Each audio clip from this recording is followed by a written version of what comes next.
Hello friends, आज मी मिशोवरून एक मस्त ड्रेस आणला आहे. लुक एकदम रॉयल, किंमत एकदम नॉर्मल आहे. गडद निळ्या रंगावरची व्हाईट फ्लोरल प्रिंट अगदी क्लासी दिसते.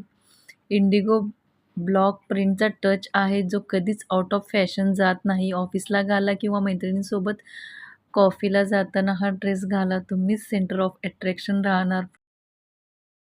मी घातल्यावरती किती ग्रेसफुल दिसतोय बघा. आणि याचं फॅब्रिकचं बोलाल तर रेयॉनचं फॅब्रिक आहे, म्हणजे उन्हाळ्यात घाम येणार नाही. मऊसूत आहे कपडा, दिवसभर फ्रेश वाटेल. आणि ₹481 सेट 442 मिळतो. 8% ऑफ आहे. आणि इतक्या कमी किमतीत 3 पीस स्टिच सेट, तोही एवढा सुंदर आणि कम्फर्टेबल, परत मिळणे मुश्किल आहे. स्टॉक संपायच्या आत ऑर्डर करा. एकदा घातलात की रोज हाच ड्रेस घालावेसे वाटेल, ही माझी गॅरंटी तुम्हाला. या ड्रेससोबत ऑक्सिडाइज झुमके आणि कोल्हापुरी चप्पल घाला, लुक 10 on 10 येणार. तुम्ही घेतला तर मला नक्की सांगा कसा वाटला.